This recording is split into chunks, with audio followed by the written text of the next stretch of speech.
Hi friends, Vinayagar சதுர்த்திக்கு வாங்கின பொரி வந்து நிறையவே மீதமாக இருக்கும். ஸோ அது வந்து ரொம்ப சிம்பிளாக அதோட டேஸ்ட்டாகவும் இருக்க மாதிரி நம்ம வந்து இன்றைக்கி இந்த பொரி வச்சு காரப்பொரி செய்ய போகிறோம். ஸோ இது குழந்தைங்க வந்து ஸ்நாக்ஸ் கேட்குற டைமில் இது போல் செஞ்சு கொடுங்க, ரொம்பவே விருப்பப்பட்டு சாப்பிடுவாங்க. நான் எப்போவுமே இது போல் தான் செய்வேன். ஸோ இது வந்து என்னோடய அப்பாவோட ரெசிபி. அங்கே என்னோடய அப்பா வந்து பொரி மீதமாயிடுச்சுன்னா இது போல் தான் செய்வாங்க. ரொம்ப டேஸ்டியாக இருக்கும். ரொம்ப சிம்பிளாக தான் செய்வாங்க, ஆனால் அவ்வளோ டேஸ்டியாக இருக்கும். ஸோ இப்போ இதை வந்து நம்ம எப்படி செய்கிறதுன்னு பார்த்துடலாம். அதுக்கு ஒரு ஸ்டவ் ஆன் பண்ணி கடாய் வச்சுக்கோங்க. கடாயில் 2 டேபிள் ஸ்பூன் அளவுக்கு தேங்காய் எண்ணெய் விட்டுக்கோங்க. எண்ணெய் வந்து லேசான ஹீட்டில் இருக்கும் பொழுது ஒரு 5 பல் அளவுக்கு பூண்டு வந்து தோல் உரிக்காமல் தட்டிட்டு சேர்த்துக்கோங்க. கூடவே ஒரு கொத்து கருவேப்பிலை சேர்த்து நல்லா ஃப்ரை பண்ணிக்கோங்க. பூண்டோட பச்சை வாசம் போகணும், அது வரைக்கும் நல்லா வதக்கிக்கோங்க. பூண்டு வந்து லைட்டாக கலர் மாறணும். ஸோ நல்லா வந்து எண்ணெயிலே ஃப்ரை பண்ணிக்கோங்க. ஸ்டவ் வந்து ஆரம்பத்துலேருந்து முடிக்கிற வரைக்குமே லோ ஃப்ளேமில் தான் வச்சுக்கணும். ஹை ஃப்ளேமில் வச்சிட்டிங்கன்னா கருகி போய்டும் சீக்கிரமாக. ஸோ லோ ஃப்ளேமில் வச்சு பூண்டு வந்து நல்லா வறுத்துக்கோங்க. பூண்டு நல்லா வறுபட்டதும் இதில் 1/2 டீஸ்பூன் அளவுக்கு மஞ்சள் பொடி சேர்த்துக்கோங்க. மஞ்சள் தூள் சேர்த்துட்டு இதில் இந்த ஸ்டேஜில் வந்து நீங்கள் விருப்பப்பட்டால் 2 காஞ்ச மிளகாய் வந்து கட் பண்ணிவிட்டு சேர்த்துக்கோங்க. நான் வந்து இன்றைக்கி ரெட் சில்லி பவுடர் வந்து 1/2 டீஸ்பூன் அளவுக்கு சேர்த்துருக்கேன். குழந்தைங்களுக்கு கொடுக்குறோம் அப்படின்னா 2 காஞ்ச மிளகாய் கட் பண்ணி சேர்த்துட்டு ஒரு 1/4 டீஸ்பூன் அளவுக்கு மட்டும் நீங்கள் ரெட் சில்லி பவுடர் சேர்த்துக்கோங்க.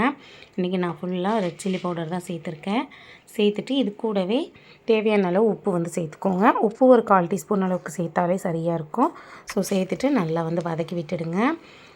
வதங்கும் பொழுது பார்த்திங்கன்னா ஸ்டவ்வை ஹை ஃப்ளேமில் வச்சிடாதீங்க, லோ ஃப்ளேமில் வச்சு நல்லா வதக்கி விடுங்க, இல்லாட்டி மசாலாலாம் கருகி போயிடும்.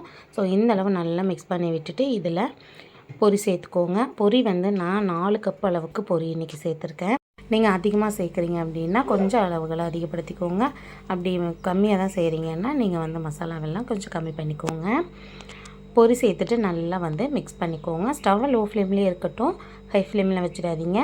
லோ ஃப்ளேம்லேயே வச்சுட்டு நல்லா வந்து கலந்து விட்டுடுங்க. இந்த மசாலாவெல்லாம் இந்த பொரியோட நல்லா மிக்ஸ் ஆகி வரணும். ஸோ அது போல் நல்லா வந்து நீங்கள் கலந்து விட்டுடுங்க. அவ்வளோதான். ரொம்ப சிம்பிள் அண்ட் ஈஸியாக நம்ம வந்து இதை செஞ்சிடலாம். ரொம்ப சிம்பிள் தான், ஆனால் டேஸ்ட்டு பார்த்திங்கன்னா அவ்வளோ சூப்பராக இருக்கும். இந்த பொரியெல்லாம் வந்து என்ன விசேஷம் பண்ணினாலும் மீதமாயிடுச்சு அப்படின்னா எங்கள் அப்பா இது போல் தான் செஞ்சு கொடுப்பாங்க. ஸோ நாங்கள் சின்ன வயசில் பார்த்திங்கன்னா இதை ரொம்பவே விரும்பி சாப்பிடுவோம். அவ்வளோ டேஸ்டியாக இருக்கும். ஸோ கண்டிப்பாக நீங்களுமே ட்ரை பண்ணி பாருங்கள்.